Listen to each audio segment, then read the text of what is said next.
और एल्केन में ये बात हुई थी कि अगर हम लोग एल्केन की रिएक्शन, ध्यान दीजिएगा, हैलोजन से करते हैं, एल्केन की रिएक्शन अगर हैलोजन से करते हैं और उसमें ध्यान दीजिए अगर एल्केन एक्सेस में ले ले तो एल्केन एक्सेस में लेने पर हमको मोनो हैलो प्रोडक्ट मिलता है, और अगर हम लोग ले लेते हैं हैलोजन एक्सेस में तो हमको पॉली हैलोजनेटेड प्रोडक्ट मिलता है। तीसरी बात हम लोग ने इसमें ये करी थी कि अगर फ्लोरीन क्लोरीन ब्रोमीन आयोडीन की रिएक्शन कराएं एल्केन RH से तो फ्लोरीन की कराते नहीं है, क्योंकि बहुत फास्ट एक्सप्लोसिव वायलेंट रिएक्शन होती है, तो इसलिए फ्लोरीन की रिएक्शन कराते नहीं है।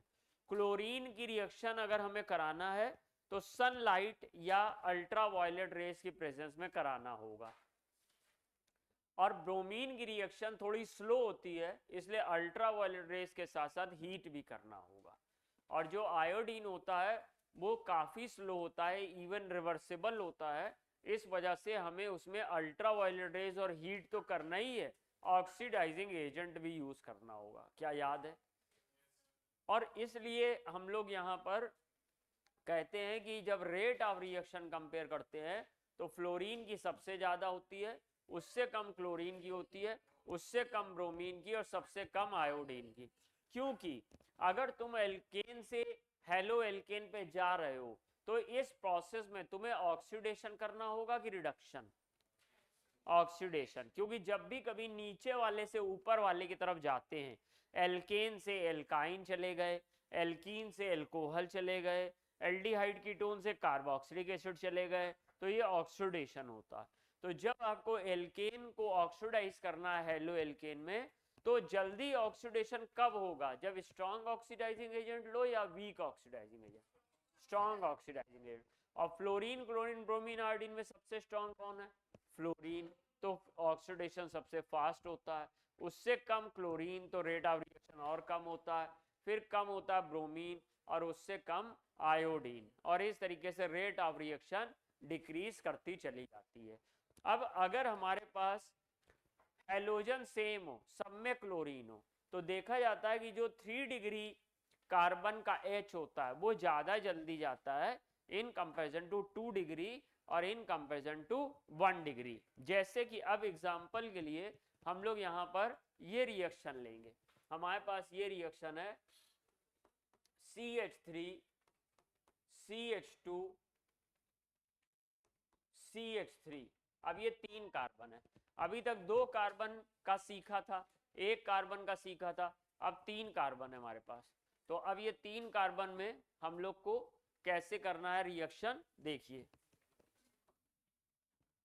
अब 3 कार्बन में रिएक्शन कैसे होगी।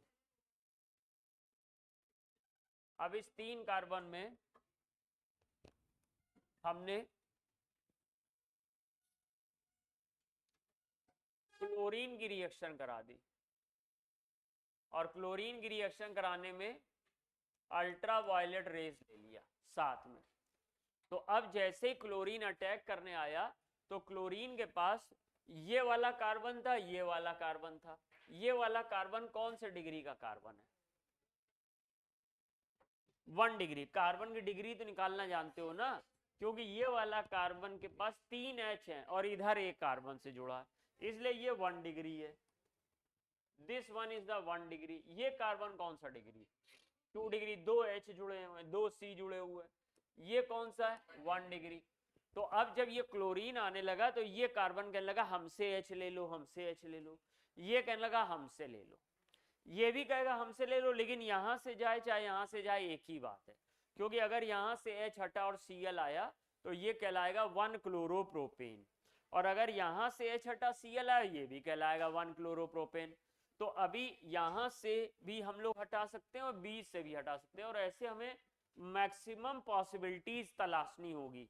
पूछेगा कि इसका अगर हमने मोनोहेलोजनेशन कराया, इसका नाम है प्रोपेन, प्रोपेन का अगर हमने हैलोजनेशन कराया या क्लोरीनेशन कराया और मोनोक्लोरीनेशन करा रहे हैं, इसको हम लोग ने एक्सेस में लिया हुआ है, एक्सेस में लिया है, तो मोनोक्लोरीनेटेड प्रोडक्ट बनाना है तो पूछेगा कितने मोनोक्लोरीनेटेड प्रोडक्ट बनेंगे। ऑप्शन होगा 1, ऑप्शन होगा 2, ऑप्शन होगा 3, ऑप्शन होगा 4।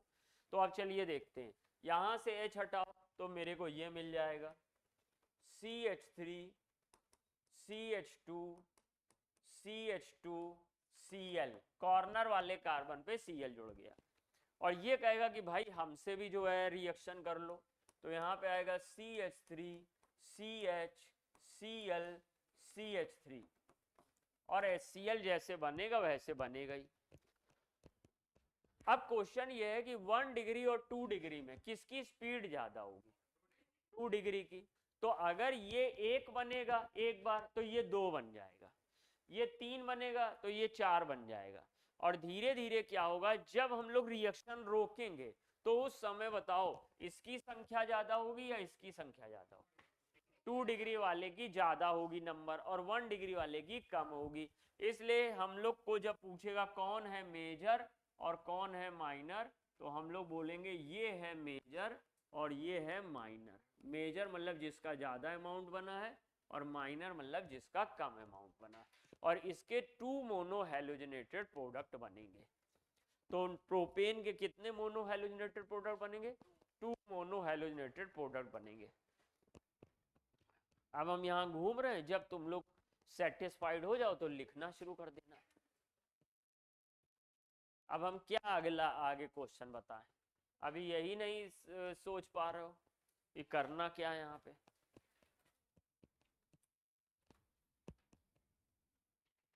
ये फ्रॉम एल्केन हेडिंग डाल दी, ये फ्रॉम एल्केन हेडिंग आज फिर से दोबारा डाली होगी, कल तो हेडिंग डाली ही थी, कुछ बच्चों ने आज दोबारा हेडिंग डाली होगी, जबकि वही कंटिन्यू है हेडिंग। ये कल ही फ्रॉम एल्केन हमने लिखाया था, डाला दोबारा बेटा हेडिंग, हेडिंग दोबारा डाल दिया ना, बहुत अच्छा किया। ऐसे ही करना, हम समझा भी रहे हैं कि फ्लोरीन क्लोरीन ब्रोमीन आयोडीन फिर 3 डिग्री 2 डिग्री, तो 3 डिग्री 2 डिग्री से कैसे होगा।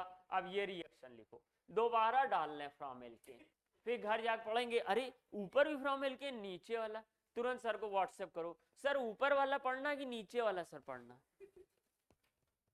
हम कहेंगे बेटा जो अच्छा लगे पढ़ लो।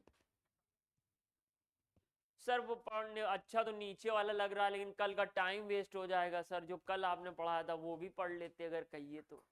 ठीक है बेटा वो भी पढ़ लो।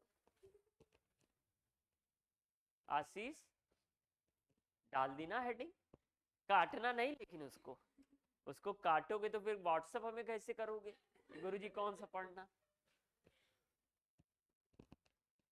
पुरानी हेडिंग को 2-2 बार डालना।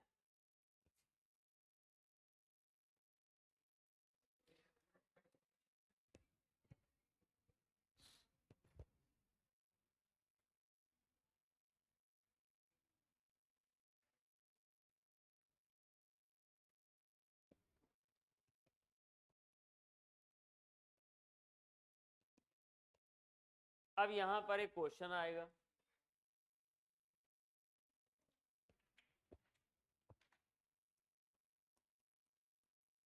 Calculate number of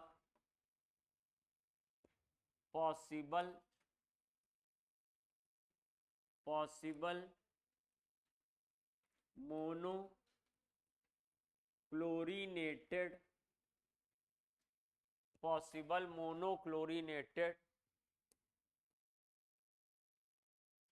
product, calculate number of possible monochlorinated product of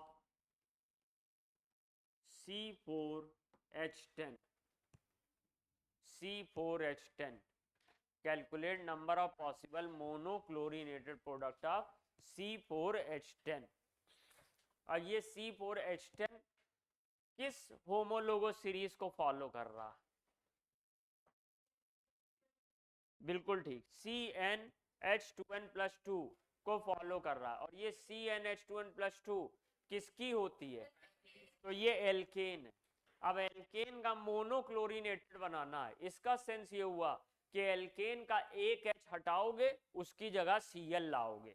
अब जहां जहां से H हट सकते होंगे वो सभी संभावनाओं पे आपको यहाँ पे काम करना होगा और फिर टोटल मोनोक्लोरिनेटेड प्रोडक्ट गिनने होंगे। बताओ कितने?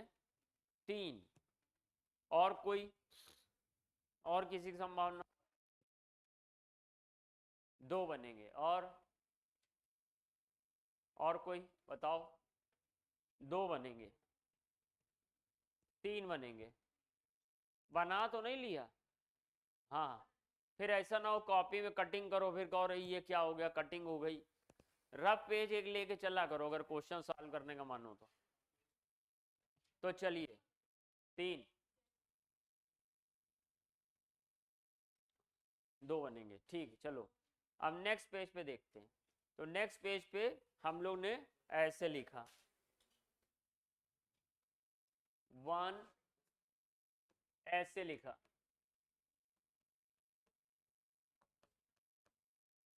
इसका नाम है एन ब्यूटेन। N butane. अब एन ब्यूटेन पे हम लोग ने क्लोरीन का रिएक्शन किया। क्लोरीन का रिएक्शन किया, सनलाइट लगाया, जरूरत समझो तो हीट भी कर दो। सनलाइट लगाया, पिछली बार यूवी लगाया था, अब की बार एच न्यू लगा दिया। कभी यूवी लगेगा कभी एच न्यू लगेगा। तो अब सबसे पहले डिसाइड करिए कि कैटेगरी किसकी क्या है। तो क्या ये 1 डिग्री है, क्या ये 2 डिग्री है, क्या ये भी 2 डिग्री है, क्या ये भी 1 डिग्री है। तो हम लोग ने क्या किया, सबसे पहले 1 डिग्री पे Cl जोड़ा। अब 1 डिग्री पे Cl जोड़ दिया हमने तो हमारे पास ये आ गया CH3, CH2, CH2, CH2, Cl, ये हमारे पास आ गया। फिर हम लोग ने क्या किया, CH3, CH2, CH, Cl, CH3, क्या ठीक है? इसका नाम क्या है? 1 क्लोरोब्यूटेन। इसका नाम है 2 क्लोरोब्यूटेन। अगर मान लो ये Cl हम लोग यहां जोड़ देते 1 2 3 4, अभी हम लोग ने पहले यहां Cl जोड़ा, ठीक, फिर हमने यहां पे Cl जोड़ा, फिर हम लोग यहां पर Cl अगर जोड़ दें तीसरे नंबर पे तो क्या कोई नई चीज बनेगी? तीसरे नंबर पे Cl जोड़ दिया तो क्या कोई नई चीज बनेगी? सेम, क्योंकि इसका नाम भी 2 क्लोरोब्यूटेन होगा। अब समझने में जब बोर्ड पे देखना है तो उसमें पता नहीं क्या देख के लिख रही हूँ, और जब लिखने का समय आता तो बोर्ड पे आप अलग निहारते होगी। ऐसे ट्यूनिंग रही हमारी तुम्हारी तो हम लोग किला फतेह कर चुके। अब ये यहाँ पर ये 2 क्लोरोब्यूटेन है, अगर हम लोग ने यहाँ पे ले लिया Cl तो ये 1 क्लोरोब्यूटेन है। यानी इसमें सारे कार्बन पे हमने विचार विमर्श करने के बाद देखा कि केवल यही 2 पॉसिबिलिटी आती है, यही 2 पॉसिबिलिटी आती है। लेकिन यहां पर क्या तुमको नॉर्मल ब्यूटेन लिखा मिला है? नहीं। तो फिर ये ऐसा भी तो हो सकता है CH3, CH, CH3, CH3, ऐसे भी इसका स्ट्रक्चर हो सकता है। तो इसकी भी पॉसिबिलिटी पे हमको ध्यान देना पड़ेगा। अब ये आइसोब्यूटेन है तो अब आइसोब्यूटेन में फिर से आइए, फिर से यहाँ पे आइसोब्यूटेन में आइए, पॉसिबिलिटी को देखिए। आइसोब्यूटेन, अब ये कोई ना पूछे कि आइसोब्यूटेन क्या होता है। अभी आइसोब्यूटेन ऐसा दिखता, रट लो, ये ऐसे आइसोब्यूटेन होता। अभी अब कोई ये ना कह दे कि अगर सर हम इसको ऐसे लिख दें तो आप बुरा तो नहीं मानेंगे। ये इसका नाम क्या है? माइसोब्यूटेन। ये नियो है, वही इसीलिए लिखा था ये नियो है। हाँ, ये वाला जो कंपाउंड था इसको हमने ऐसे घुमा के ऐसे रख दिया। हाँ, तो ये आइसो ही है, समझिए आशीष। और अगर हम इसको ऐसे लिख दें तो क्या ये रिवर्स आइसो हो जाएगा? इसमें और इसमें कोई अंतर है? ये आइसो, ये एन आइसो, ये एन आइसो, तो ये सब आइसो है। तो अभी फिलहाल आइसो को दिमाग में बसा लीजिए, धीरे धीरे और आइसो पे रिसर्च होगी, एक दिन आइसो पे रिसर्च होगी।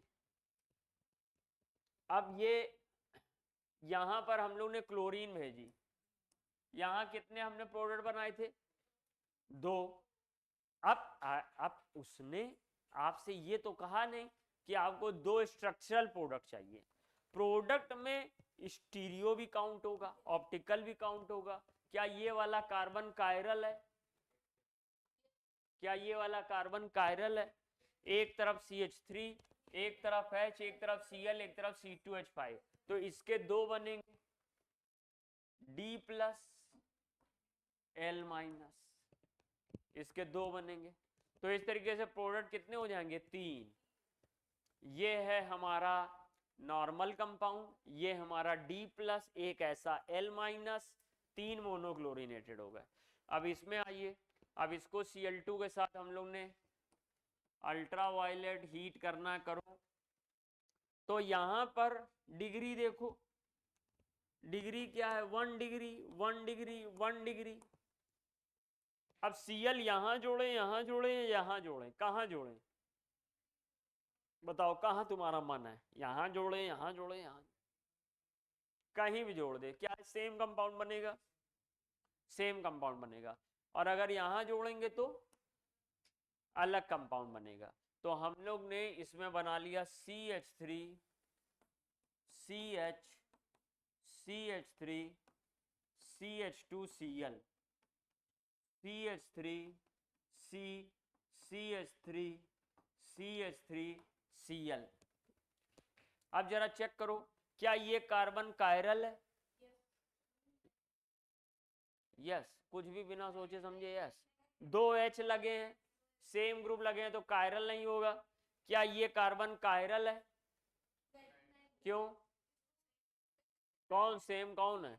2 CH3 सेम है, ये कायरल है? बताइए प्रांजल, क्या ये कायरल है? क्यों नहीं? H सेम है, 3 सेम H है, इस पे भी 3 सेम H है, तो इसमें कोई कायरल नहीं, तो इसका DL नहीं बनेगा, सिंगल बनेगा। क्या ये C कायरल है? यस, कैसे निकाल देते हो इतनी जल्दी? 3 H है, नो कायरल, नो कायरल, और ये भी नो कायरल, क्योंकि CH3, CH3, CH3, तो इसी के पास कायरल है। तो अब अगर आपसे कहा जाए यहां पर स्ट्रक्चरल प्रोडक्ट कितने बने? स्ट्रक्चरल प्रोडक्ट 4, और स्ट्रक्चरल प्लस स्टीरियो भी अगर लगा दे,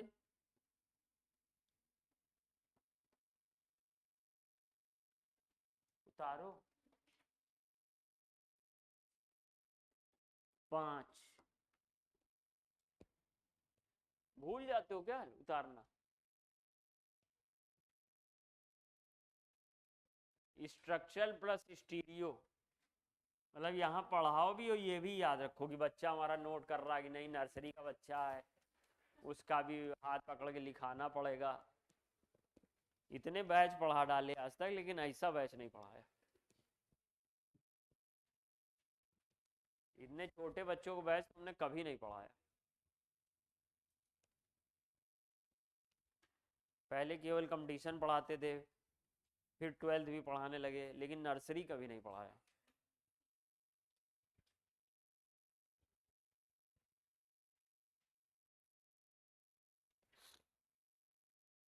स्ट्रक्चरल प्रोडक्ट 4, स्ट्रक्चरल पर स्टीरियो प्रोडक्ट 5। स्ट्रक्चरल पर स्टीरियो, स्टीरियो ना समझ पाओ तो ऑप्टिकल लिख लेना, ऑप्टिकल प्रोडक्ट।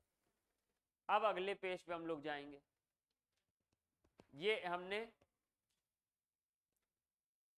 अब देखिए कौन हमारा वॉरियर है जो C5 में पॉसिबल बता पाएगा। C5 में तभी एनसीईआरटी कर पाओगे, क्योंकि एनसीईआरटी में C5 तक पूछ लिया। तो क्या हम अगले पेज पे चले आए? अगले पेज का क्वेश्चन है, जो लोग बना चुके हैं वो क्वेश्चन नोट कर लें। Calculate total number of monochlorinated product, अब ब्रोमिनेटेड लिख लो, monobrominated product. Calculate total number of monobrominated product, calculate total number of monobrominated product of C5H12, monobrominated product of C5H12। Chlorinated के बाद हम ब्रोमिनेटेड कर ले रहे हैं। अब फिर से क्वेश्चन आ गया, calculate total number of mono brominated product. अब इसमें गहरे समुद्र का गोता है, सांस धीरे धीरे आएगी, घबराना नहीं। मोनोब्रोमिनेटेड प्रोडक्ट ऑफ, इसके आगे आज तक कभी जेई मेंस की हिस्ट्री में भी नहीं पूछा गया, C6 कभी नहीं पूछा गया, C5 तक पूछा गया maximum. Calculate total number of monobrominated product of C5H12, C5H12। अब C5 में अगर 5 कार्बन लिखेंगे तो फेयर में बनाना शुरू कर दिया। फेयर में बनाना है तो अपने रिस्क बनाओ, बाद में काटोगे भी। रफ में बनाना है तो ज्यादा सही रहेगा, बता पाओगे कि हमने इतने बनाए उतने बनाए। रफ में बना के चेक करो कि कितने बनेंगे। फेयर में तो फिर तो हम लोग इसको बॉन्ड लाइन नोटेशन में बनाएंगे, क्योंकि बार बार कार्बन लिखेंगे 4-5 तो बहुत जीवन बीत जाएगा। तो क्या बॉन्ड लाइन नोटेशन में आप लोग कंफर्टेबल हैं? तो बॉन्ड लाइन नोटेशन में आइए हम लोग बनाते हैं इसको। तो सबसे पहले जो 5 कार्बन है उसके स्केलेटन देखो, 1 2 3 4 5। एक स्केलेटन ये है, 1 2 3 4 5। एक स्केलेटन ये होता है, 1 2 3 4, और एक कार्बन तोड़ लिया। अब एक कार्बन तोड़ने के बाद अब जरा ध्यान से देख लो, हमने 4 कार्बन लगा दिए, 5 कार्बन थे, एक कार्बन बचा लिया। अब अगर पहला जो कार्बन बचाया है वो पहले वाले कार्बन पे जोड़ दें तो क्या यही चीज बन जाएगी? तो बेकार है इस पे जोड़ना, क्योंकि हमको सेम चीज नहीं बनानी है। अगर दूसरे वाले कार्बन पे जोड़ दें तो क्या नई चीज बन जाएगी? और अगर हम लोग तीसरे कार्बन पे जोड़ दें तो यही वाली चीज बन जाएगी। इधर से दूसरे पे, उधर से दूसरे पे, इधर जोड़ दें लास्ट वाले पे तो फिर वही ऊपर वाली चीज बन जाएगी। तो अब ये एक नई चीज हमारे सामने आई। अब इसमें हम लोग ने क्या किया, इसमें हम लोग ने क्या किया कि थोड़ी सी स्पेस बना लेते हैं।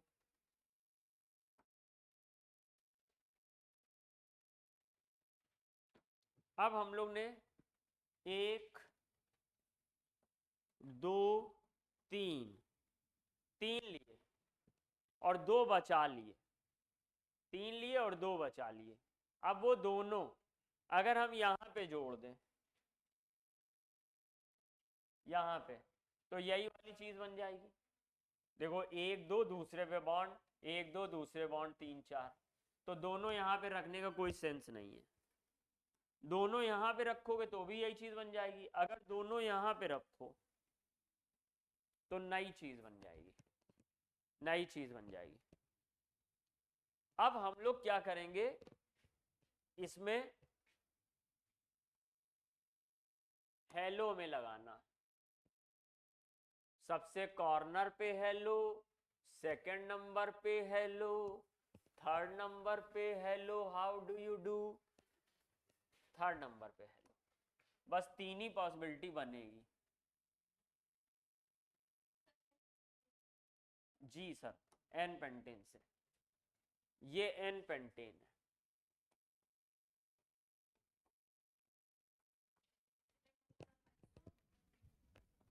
ये सेकंड वाला आइसो है, ठीक है। चलिए बहुत बढ़िया, नाम लिख लेते हैं। चलिए आइसोपेंटेन, नियोपेंटेन।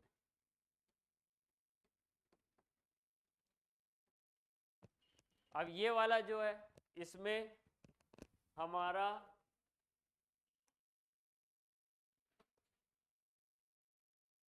ये कौन अलग तरह की आवाज निकाल रहा?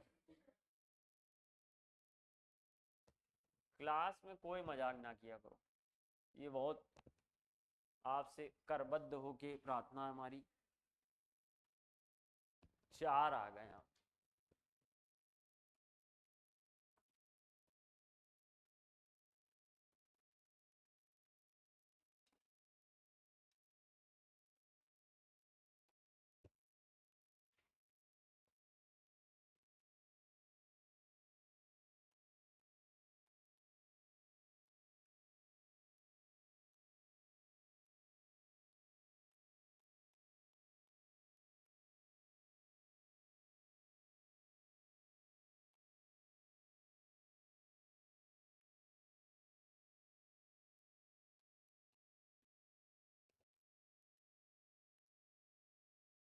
ये एल नहीं है, ऑब्लिक है।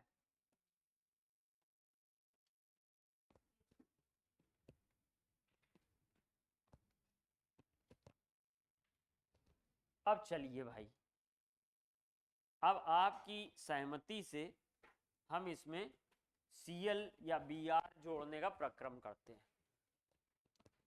अब सबसे पहले हमने यहां पे Br जोड़ा, तो ये बन गया 1 ब्रोमोपेंटेन, ठीक। और ये कौन सा डिग्री था? 1 डिग्री। ये था 2 डिग्री, 2 डिग्री, 2 डिग्री, 1 डिग्री। फिर हमने कहा कि 1 पे हो गया, अब सर 2 नंबर पे ब्रोमो जोड़ दिया, इसका नाम हो गया 2 ब्रोमोपेंटेन। फिर हमने कहा 3 डिग्री पे जोड़ दें, तो 3 ब्रोमोपेंटेन। कुछ लोग ऐसा समझते हैं कि जितने 1 डिग्री हैं उतने केवल एक बार जोड़े जाएंगे और जितने 2 डिग्री हैं वो एक बार जोड़े जाएंगे। ऐसा कई लोगों के मन में चलता है। उन्होंने यहाँ पे क्या बना लिया है, अच्छा यहाँ 1 डिग्री था तो 1 डिग्री एक आ गया, 3 1 डिग्री थे, लेकिन सर ने बताया था कि भाई 1 डिग्री है तो एक ही बार लोगे, 3 बार थोड़ी लोगे, तो 1 डिग्री का एक बार ले लिया था, और 2 डिग्री एक था तो वो ले लिया था। अब बस वही उनसे कमी रह जाती है, तो वो यहाँ पे सोचते हैं कि एक 1 डिग्री का बना देंगे, एक 2 डिग्री का बना देंगे, क्योंकि ये भी 2 डिग्री, ये भी 2 डिग्री, ये कहीं से भी निकाल लो। लेकिन नहीं नहीं नहीं नहीं, ऐसे नहीं होगा। आपको नाम लिख के पॉसिबिलिटी पता करनी होगी। अब अगर मान लो नाम ही नहीं लिखना आता तो क्या करें? फिर रटना पड़ेगा, और रट भी नहीं पाते हो तो फिर जीवन सुखमय है, किसी तरह की कोई टेंशन लेने की जरूरत नहीं, बस जियो आराम से। तो ये यहाँ पे 3 Br आ गया। अगर यहाँ पे Br लगाएं तो इसका नाम हो जाएगा 2 ब्रोमोपेंटेन, फिर से यही चीज आ जाएगी, तो ये कर नहीं सकते। यहाँ पे Br लगाएं तो इसका नाम 1 ब्रोमोपेंटेन, फिर से वही चीज आ जाएगी, तो उसको 2 बार लिखने का कोई सेंस नहीं है। तो अब ये 3 बने। अब इन 3 में आपको भाई साहब एक चीज और देखनी पड़ेगी कि कायरल है कि नहीं, कायरल है कि नहीं। तो इस कार्बन पर देखो, बताओ कितने बॉन्ड बने हुए हैं? 2, तो बचे 2 क्या? H, और 2 H बचे तो कायरल होना संभव ही नहीं है, H एक होना चाहिए, बाकी 3 कुछ और होने चाहिए। इस पर 2H 2H 2H 2H, no chiral. इस पर देखिए 3H, कायरल नहीं। इस पे देखिए 1 H है, एक ब्रोमो है, एक तरफ 1 कार्बन का CH3, एक तरफ 3 कार्बन का, तो कायरल का निशान है। तो जहां कायरल आएगा वहां पे 2 बार जोड़ा जाएगा, एक बार D, एक बार L। कायरल एस्ट्रिक के साइन से दिखा दिया गया। तो अब अगर कल को आपसे वो छोटा क्वेश्चन बनाना चाहता तो आपसे कहेगा नॉर्मल पेंटेन के कितने मोनोहेलोजेनेटेड प्रोडक्ट बनेंगे, नॉर्मल पेंटेन के कितने मोनोहेलोजेनेटेड प्रोडक्ट बनेंगे? क्या जवाब होगा? नॉर्मल पेंटेन के कितने मोनोहेलोजेनेटेड? 3, लेकिन यहां पर कायरल है तो उसके 2 हो जाएंगे, 5 कैसे? 4, 1 D2 L3 और 4। तो नॉर्मल पेंटेन के कितने मोनो हेलोजनेटेड प्रोडक्ट स्ट्रक्चरल पर स्टीरियो? 4, और केवल स्ट्रक्चरल 3, केवल स्ट्रक्चरल 3। अब इसमें आइए, पहली बार बी आर सबसे कॉर्नर पे जोड़ा, एक बी आर, 1 ब्रोमो, फिर यहां पे बी आर जोड़ा 2 ब्रोमो, फिर यहां पे बी आर जोड़ा 3 ब्रोमो, फिर यहां पे बी आर जोड़ा अलग ब्रोमो, और यहां पे जोड़ो या ऊपर जोड़ो एक ही बात है। इसलिए इसके पॉसिबल 4 स्ट्रक्चर बन रहे हैं। अब कोई कायरल होगा तो बात अलग हो जाएगी, कायरल होगा तो बात अलग हो जाएगी। इसमें एक बार इधर, एक बार इधर, एक बार इधर, एक बार इधर, और इधर अगर आपने ब्रोमो जोड़ा है तो इसका नाम क्या है? सुनिएगा, 1 ब्रोमो 2 मेथिल ब्यूटेन। और अगर आपने यहां ब्रोमो जोड़ा तो फिर से इसका नाम हो जाएगा 1 ब्रोमो 2 मेथिल ब्यूटेन। तो एक ही बात है।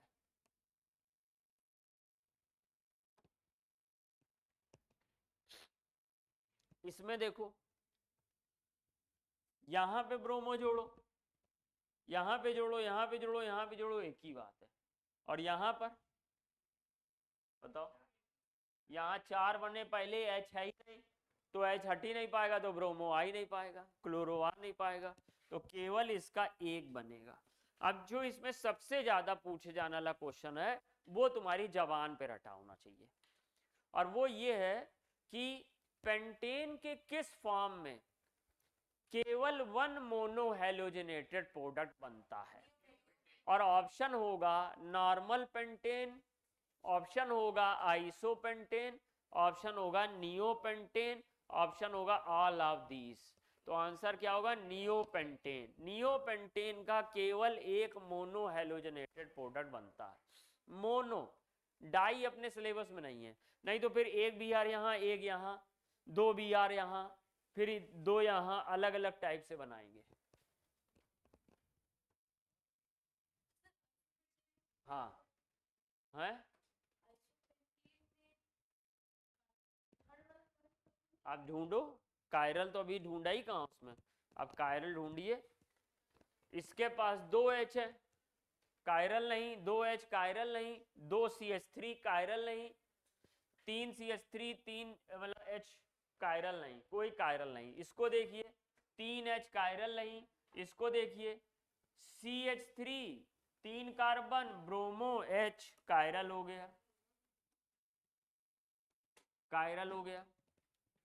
अब इसको देखिए, यहां पर CH3, यहां पे CH3 कायरल नहीं, ये 3H, 3H कायरल नहीं। इसको देखिए, नहीं कायरल, नहीं कायरल। इसको देखिए, नहीं कायरल, क्योंकि इसमें हमारे पास कितने 2 CH3 लगे हुए हैं। ये भी कायरल नहीं, ये भी कायरल नहीं। इसको देखिए, इसमें ये 3 H है, ये 2 H है, इसके पास एक H है, इधर एथिल है, इधर क्लोरोब्रोमो है, और इधर H है, एक और कायरल हो गया। इसके पास 2 H है, इसके पास 3 CH3 है, 3 H, 3 H, 3 H, कोई कायरल नहीं। अब गिनो कितने बने, 1 2 3 D प्लस L माइनस, 1 2 3 4 5 6 7 8 9 10 11, ऐसे बनेंगे। और वैसे जनरल अगर स्ट्रक्चर पूछेगा तो 1 2 3 4 5 6 7 8, केवल 8। तो अब यहां पे आ जाएगा स्ट्रक्चरल ओनली, नोट करिए जल्दी से, समय कम है। स्ट्रक्चरल 8, स्ट्रक्चरल प्लस स्टीरियो 11, अब इसमें कितने तरह के क्वेश्चन आएंगे? क्वेश्चन नंबर 1, नॉर्मल पेंटेन के कितने स्ट्रक्चरल बनते हैं? नॉर्मल पेंटेन के कितने स्ट्रक्चरल बनते हैं? 3। नॉर्मल पेंटेन के कितने स्ट्रक्चरल बनते हैं, मतलब स्ट्रक्चर केवल, लाइट के प्रति व्यवहार भिन्न भिन्न नहीं, तो 3। नॉर्मल पेंटेन के कितने स्ट्रक्चरल प्लस स्टीरियो बनते हैं? 4। 1 2 3 4, DL बन गया कायरल वाले का। फिर आइसोपेंटेन के कितने स्ट्रक्चरल बनते हैं? 4। 1 2 3 4। और अगर स्ट्रक्चरल प्लस स्टीरियो बोलेगा तो 1 2 3 4 5 6। नियोपेंटेन के कितने स्ट्रक्चरल बनते हैं? 1। कितने स्ट्रक्चरल प्लस स्टीरियो बनते हैं? 1। इस तरह से नियोपेंटेन का 1 बनता है, जो सबसे इंपॉर्टेंट क्वेश्चन है।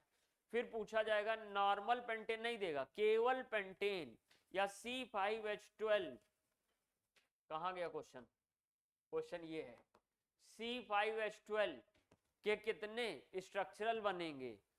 8। कितने स्ट्रक्चरल पर स्टीरियो बनेंगे? 11।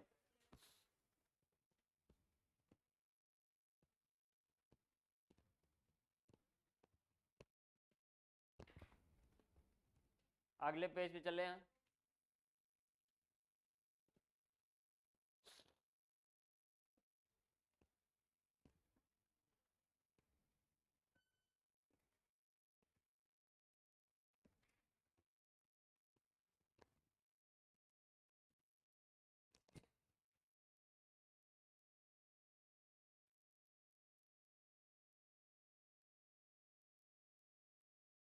और ये सबसे ज्यादा पूछे जाने वाला पार्ट है, मोस्ट इंपॉर्टेंट हेडिंग।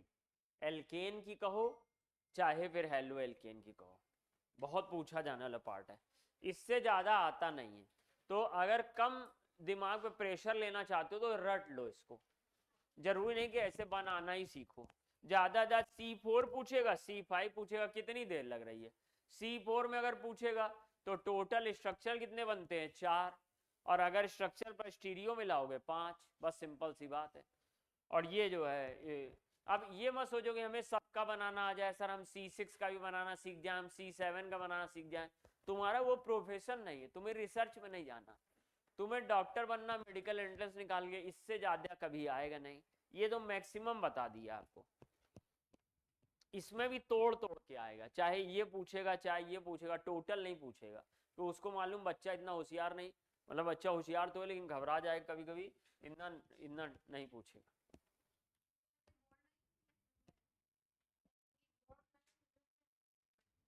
वो तो आपका ऑब्जेक्टिव क्वेश्चन पेपर आएगा ना, बॉन्ड लाइन तो आपको अपना बना के, इसीलिए तो आपको बनाना ही नहीं ऑब्जेक्टिव में। अगर आपको याद है तो वो देख थोड़ी रहा कि तुमने बॉन्ड लाइन बनाया कि ओपन स्ट्रक्चर बनाया। और जब आपका 12th में आएगा तो 12th में आपकी मर्जी है, बॉन्ड लाइन दिखा दोगे तो मैम हिल जाएंगे, अरे ये कौन बच्चा बॉन्ड लाइन बनाता है, इसको अपनी तरफ से एक्स्ट्रा मार्क्स दो। ढूंढ ढांड के कहीं झोली वोली में एक्स्ट्रा मार्क्स पड़े होंगे, निकाल के रख देंगे। और अगर कार्बन वाला, इसलिए दोनों तरह की प्रैक्टिस कराइए, कार्बन जैसे साफ साफ बना के बना दो और चाहे बॉन्ड लाइन करा दो। अगली हेडिंग होगी नंबर 2, फ्रॉम एल्कीन। एल्केन में पूरी बात हो गई। फ्रॉम एल्कीन हम लोग इस समय क्या पढ़ रहे हैं? अरे फ्रॉम एल्कीन जनरली पढ़ क्या रहे हैं इस समय? हेलो एल्केन में क्या पढ़ रहे हैं? क्या पढ़ रहे हैं हेलो एल्केन में? क्या पढ़ रहे हैं हेलो एल्केन में? क्या पढ़ रहे हैं? Preparation, preparation of halo alkane पढ़ रहे हैं। क्या पढ़ रहे हैं? प्रिपरेशन। और अब कौन से नंबर की प्रिपरेशन कर रहे हैं? दूसरे नंबर की। पहली प्रिपरेशन किससे की थी? एल्केन से, याद रखना। पहली प्रिपरेशन की थी एल्केन से, और उसमें स्पष्ट पॉइंट रटे होने चाहिए। जब एल्केन की हैलोजन से रिएक्शन होगी और एल्केन है ज्यादा मात्रा में तो एक ही हैलोजन आएगा, और अगर हैलोजन है ज्यादा मात्रा में तो एक भी आ सकता है, दो भी आ सकता है, तीन भी आ सकता है, जितने भी चाहे आ सकते हैं। और फिर बात आ गई कि हैलोजन में कौन सबसे ज्यादा स्पीड दिखाएगा, फ्लोरीन। और एल्किल हैलाइड एल्केन में सबसे जल्दी कौन सा हाइड्रोजन जाएगा, 3 डिग्री वाला। और 3 डिग्री 2 डिग्री सब पहचानना सीख लिया तुमने। तो 2 डिग्री वाला जल्दी गया था, मेजर बना था, 1 डिग्री वाला माइनर बना था। और फिर उसमें ये बताया है, एक क्वेश्चन आएगा कि किसके कितने पॉसिबल मोनोक्लोरिनेटेड प्रोडक्ट बनते हैं। तो ब्यूटेन के पॉसिबल स्ट्रक्चर बनेंगे 4, पेंटेन के पॉसिबल स्ट्रक्चर बनेंगे 8। पेंटेन के पॉसिबल स्ट्रक्चर बनेंगे 8, मोनोक्लोरिनेटेड, मोनोब्रोमिनेटेड, मोनोहैलोजनेटेड। अब एल्कीन से पढ़ेंगे। नहीं, इतना आसान नहीं है। फ्रॉम इतना ही सब कुछ होता आसान तो फिर जीवन जीने का आनंद कुछ और होता। फ्रॉम एल्कीन,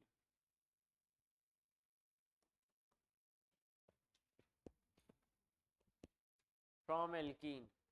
अब फ्रॉम एल्कीन में हमारे पास ए आएगा, बाय द एडिशन ऑफ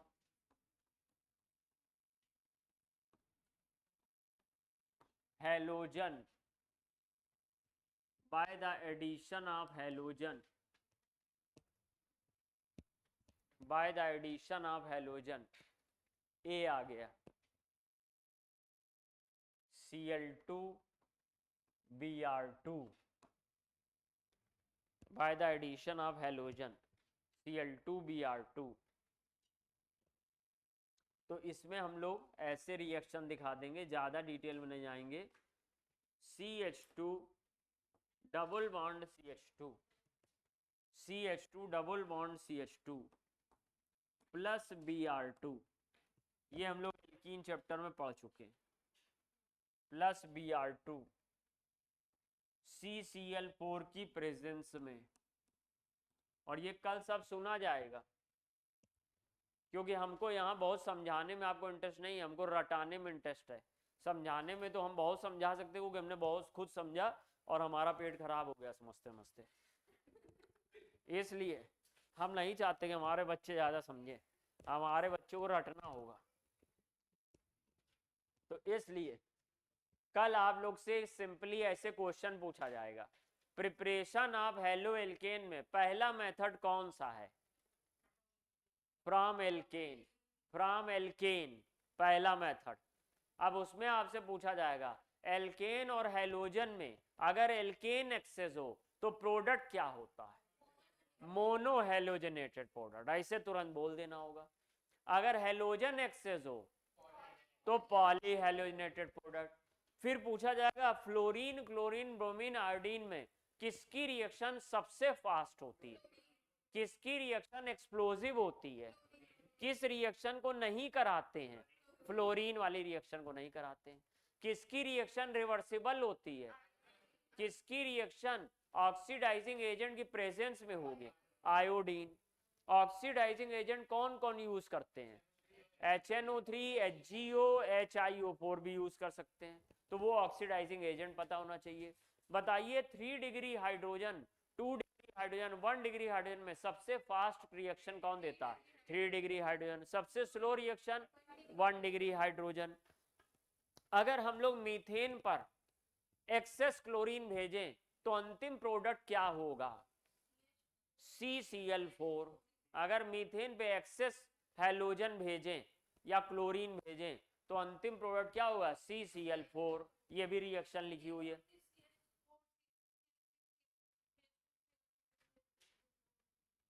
अंतिम का शब्द समझते हो, फाइनल जिसके आगे कुछ नहीं। तो अब तुम अपनी गिनती में बताओ फाइनल क्या है, C। तो यही तो हम भी कह रहे हैं बहुत देर से। अब उसमें CH3, Cl, CH2, Cl2 ये सब बताने की क्या जरूरत है। अंतिम ये तो हम भी समझ गए, CH3 Cl होगा, फिर CH2 Cl2 होगा, फिर CH Cl3 होगा, लेकिन अंतिम कौन है, CCl4, वो आपको बताना होगा। फिर आपसे पूछा जाएगा जब हम 3 कार्बन का एल्केन लेंगे तो कितने प्रोडक्ट बनेंगे मोनोक्लोरीनेटेड? 3 कार्बन में कितने मोनोक्लोरीनेटेड बनेंगे? 2। एक होगा नॉर्मल, एक होगा आपका आइसो या सेकंड नंबर का कार्बन होगा सेकंड में, एक होगा 1 क्लोरोप्रोपेन, एक होगा 2 क्लोरोप्रोपेन।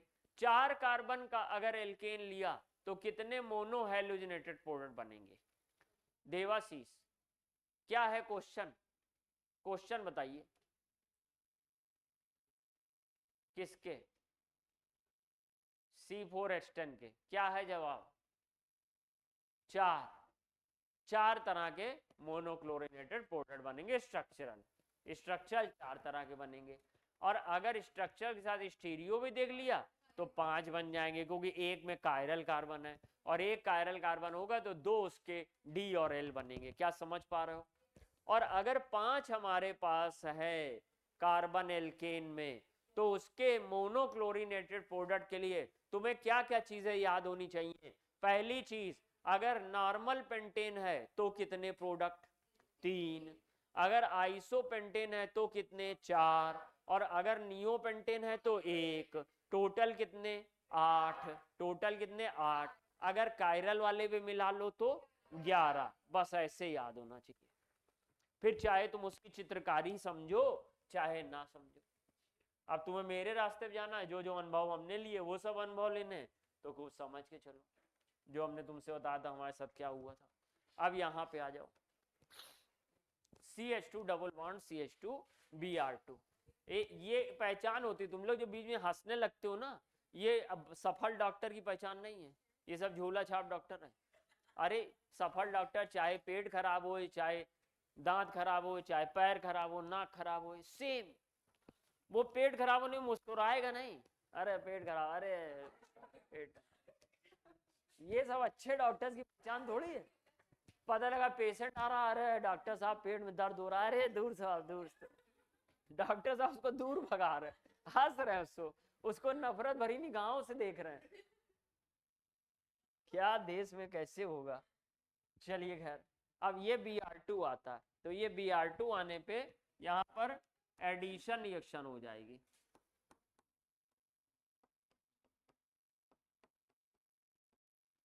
एडिशन रिएक्शन हो जाएगी। CH2Br ऊपर और ये Br नीचे। अब ये ना कह लेना कि अरे सर नीचे दोनों Br लिख देते, ये हमारा स्टाइल है, हम एक Br ऊपर एक Br नीचे लिखते। और आप अगर हमारे बच्चे हैं तो आपको भी ऐसे ही स्टाइल लगाना पड़ेगा। दोनों Br नीचे नहीं जा सकते हैं, ना दोनों Br ऊपर, बैलेंसिंग बिगड़ जाएगी। इसको हम लोग बोलते हैं, आगे भविष्य में समझेंगे अगर मौका लगा तो, एंटी एडिशन। एंटी एडिशन और ट्रांस एडिशन का मतलब होता है एक ऊपर से आएगा एक नीचे से आएगा, ये एंटी एडिशन है। ये ट्रांस नहीं है, इसमें ट्रांस तब होता जब डबल बॉन्ड होता। पहली बात तो ये गलती मत करना, ना ये ज्योमेट्रिकल आइसोमर में शो कर रहा, ना ये ट्रांस है, ये सब कुछ ट्रांस वांस नहीं है, ये एंटी है। एंटी मतलब एक दूसरे के अपोजिट, आज से हम तुम्हारे एंटी हो गए, समझ के रहना, बच के रहना, कब तुम्हारे नाम के आगे लेट लग जाए पता नहीं। तो ऐसे में या तुम्हारे साथ 11.2 किलोमीटर जुड़ जाए तो ये, अब इसमें क्या होता है, ये रेड ऑरेंज कलर का होता है, red orange, bromine red orange होता है, और ये कलरलेस होता है, कलरलेस होता है। यूज फॉर किसका? 1,2 डाइब्रोमोइथेन, 1,2 डाइब्रोमोइथेन, बस ऐसे करना, 1,2 डाइब्रोमोइथेन, 1,2 डाइब्रोमोइथेन। अब जैसे कि इसमें ये हम लोग लिखेंगे, above reaction is used for test of unsaturation, above reaction is used for test of unsaturation। अगर यहाँ पर, अगर आपने यहाँ पे ध्यान रखिए, ये सिंगल बॉन्ड होगा, अगर इसमें आप ब्रोमीन मिलाओगे रिएक्शन नहीं होगी। अगर ये सिंगल बॉन्ड होगा, ब्रोमीन मिलाओगे तो रिएक्शन नहीं होगी। आप कहोगे क्यों नहीं होगी, बताओ क्यों नहीं होगी? अगर यहाँ सिंगल बॉन्ड है, ब्रोमीन मिलाई तो रिएक्शन क्यों नहीं होगी? क्योंकि अरे तो एल्केन क्या करता नहीं क्या हेलोजन से रिएक्शन? करा नहीं रहो क्या? एल्केन है।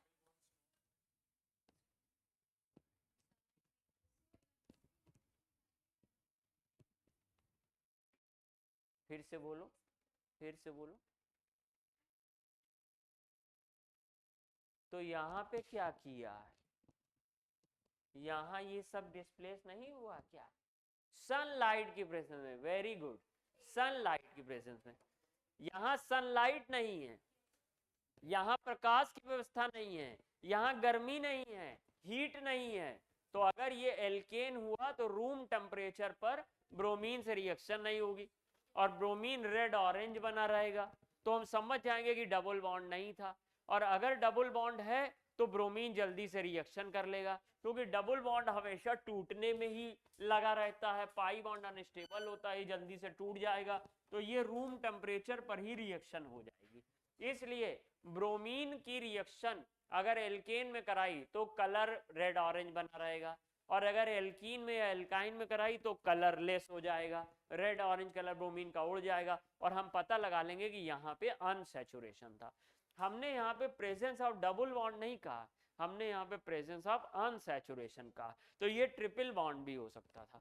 अब जैसे अगर हम एक क्वेश्चन दें आपको, देखें आप उतना समझ पाएगी नहीं, मतलब आप इसको याद कर लेंगे कि नहीं। ये देखिए, ये रिएक्शन है हमारी,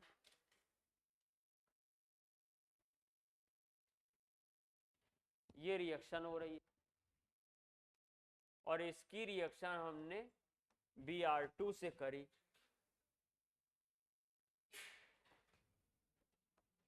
और CCl4 दिया है यहां पर, और यहां पर X बना। X इज, पहला ऑप्शन ध्यान दीजिएगा, X इज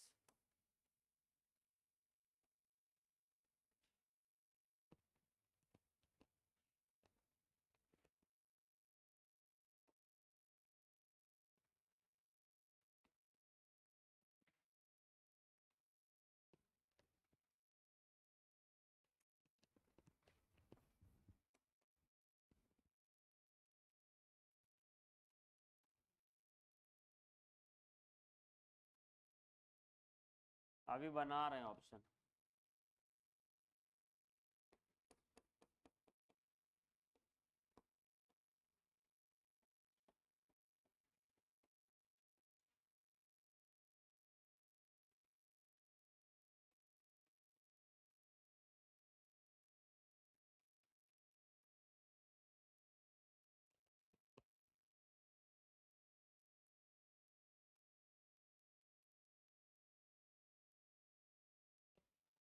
बाद में करिए।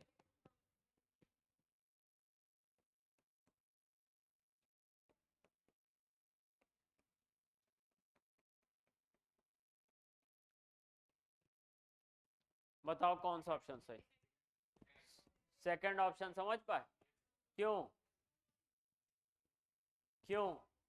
क्योंकि ये वाला जो बॉन्ड होता है, थिक बॉन्ड, ये प्लेन के ऊपर होता है, और ये जो डैश बॉन्ड होता है ये प्लेन के नीचे होता है। इसको सॉलिड डैश वेज स्ट्रक्चर कहते हैं, solid wedge, solid dash wedge structure कहते हैं।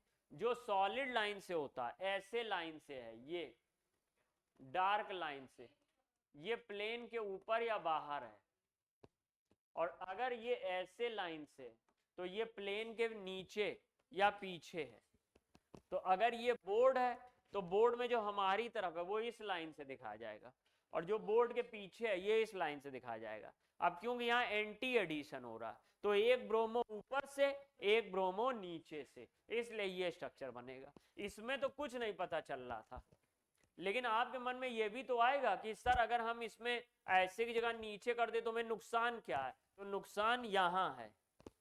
अब क्योंकि दोनों ब्रोमो ऊपर थे, इसमें दोनों ब्रोमो नीचे थे, इसमें एक ऊपर एक नीचे था, इसमें भी एक ऊपर एक नीचे था, बट डबल बॉन्ड भी बना हुआ था, डबल बॉन्ड हटा ही नहीं था, तो इसलिए हम लोग ने यहां पर ऐसे कर लिया। क्लियर हुआ? ऑप्शन नंबर कौन सा सही हो गया? सेकंड। अगला आ जाएगा, ये हम लोग ने ए पढ़ लिया, सेकंड का ए। अब सेकंड का B. By the reaction of halogen acid, by the reaction of halogen acid. Second का B, by the reaction of halogen acid. ये बनाया नहीं अभी तक? तुमने नहीं बनाया? क्यों छोड़ दोगे?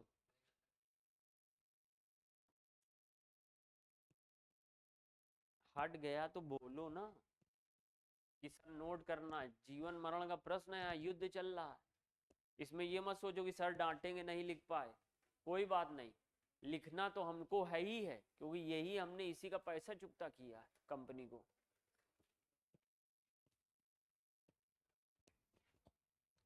चलो बगल वाले लिख लिया, बगल वाले का देख लिया करो। अब reaction with halogen acid, halogen acid का मतलब होता है एसिड यानी H होगा, हैलोजन मतलब X होगा, तो HX। HX में आपको मिलेगा HF, HCl, HBr, HI। HF को नहीं प्रयोग करेंगे, क्यों? क्योंकि वो हाईली रिएक्टिव या एक्सप्लोसिव नहीं होगा, वो बहुत स्लो रिएक्टिव होगा, क्योंकि अब की बार बॉन्ड लेंथ बहुत छोटी है, बहुत देर से टूटता है। जब F2Cl2 Br2 I2 आता है तो F2 सबसे तेज होता है, और जब HF HCl HBr HI आता है तो HI सबसे तेज होता है। तो गलती ना करना, फ्लोरीन क्लोरीन ब्रोमीन और HF HCl HBr अलग अलग तरह से काम करते हैं, तो HF बहुत लो रिएक्टिव होता है, अभी लिखा देंगे, HF बहुत लो रिएक्टिव होता है, इसलिए HF को तोड़ने में बहुत एनर्जी खर्च होती है, इसलिए उसको लेते ही नहीं है। तो अब हम लोग ध्यान दीजिएगा, बात नहीं, अब हम लोग यहां पर एक चार्ट के थ्रू सारी रिएक्शन को एक साथ एक्सप्लोर करेंगे। CH3CH डबल बॉन्ड CH2, अब इसको हम लोग एक्सप्लोर करने जा रहे हैं।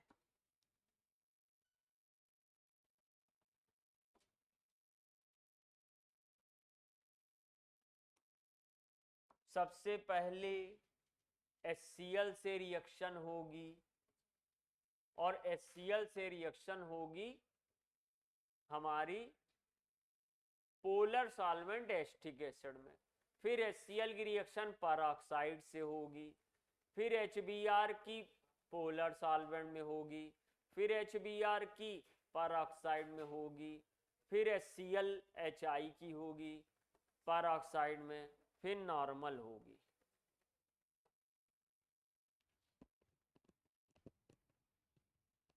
अब हम लोग ने यहां पे लिया है सबसे पहले HCl ऑब्लिक एस्टिक एसिड, या इसको PS पोलर सॉल्वेंट कहेंगे, PS मतलब पोलर सॉल्वेंट, कोई और भी ले सकते हैं, एस्टिक एसिड।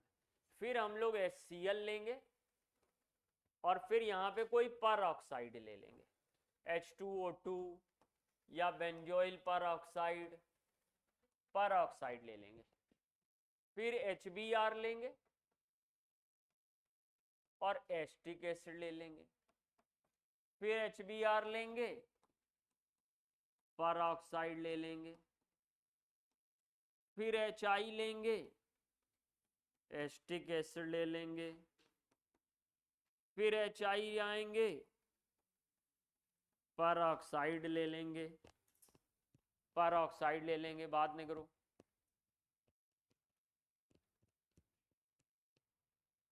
अब यहां पर CH3 CH Cl CH3 बन जाएगा, CH3 CH Cl CH3।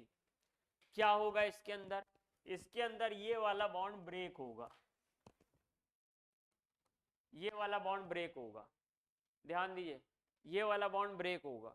अब एक बॉन्ड CH पे खाली होगा, एक CH2 पे खाली होगा। तो एक साइंटिस्ट मार्कोनिकॉफ थे, कौन थे?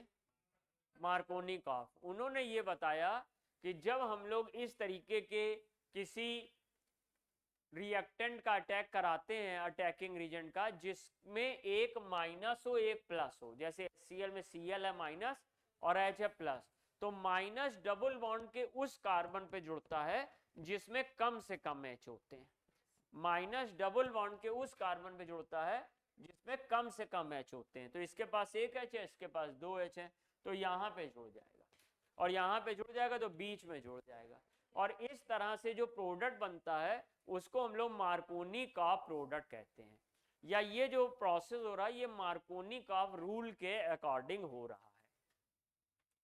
तो अब इसको हम लोग थोड़ा सा अभी हम चेंज करेंगे, अपनी सुविधा के लिए हम इसको कॉपी कर रहे हैं, तो आप लोग ऐसा नहीं करिएगा, लेकिन अभी हम लोग चेंज करेंगे मौके की नजाकत को देख के।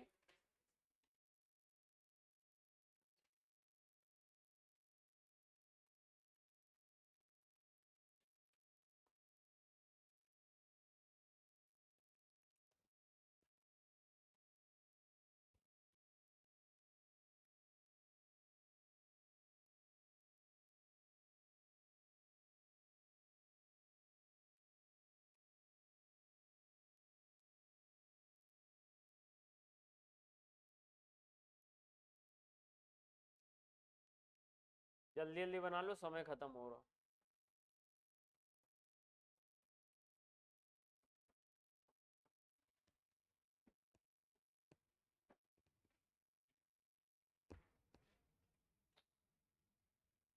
अब यहां पे MKR लग रहा, MKR MKR AMKR MKR MKR।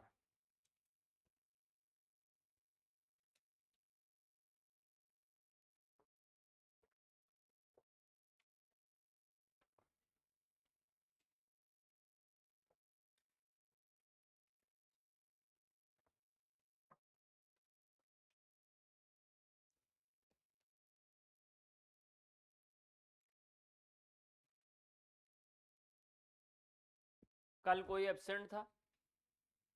कौन कौन लोग एब्सेंट थे? तो तुम लोग दूसरी क्लास में आते हो क्या? कोई ऐसा था जो पहली में नहीं आया दूसरी में आया? क्यों, ऐसा क्यों? जिशान रोज सेकंड में आ रहा ना आजकल।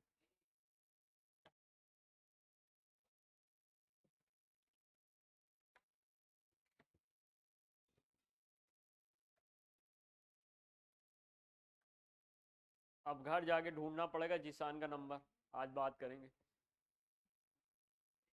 मेरा नंबर है तुम्हारे पास? हमको व्हाट्सएप कर देना।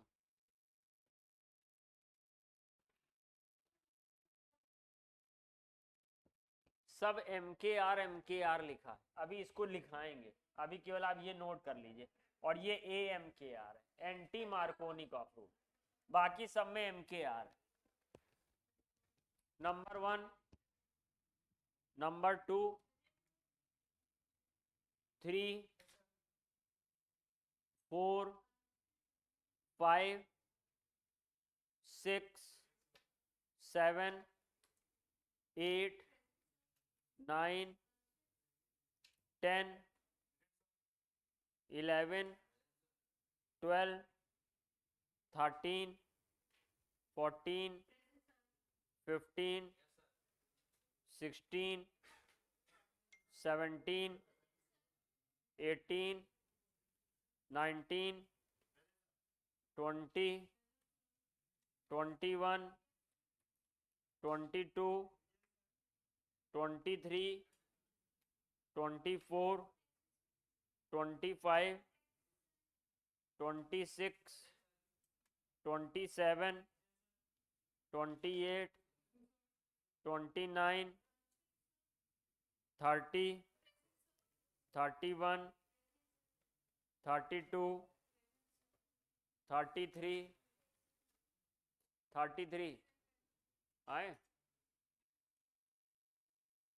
34, 35, 36,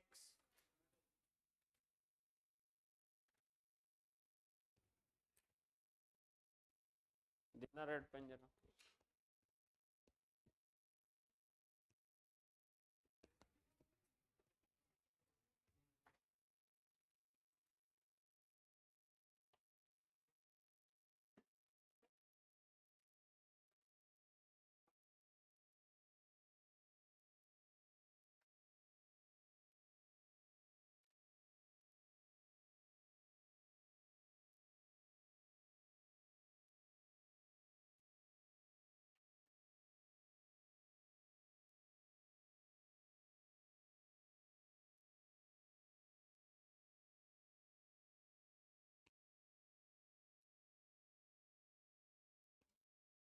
अब देखो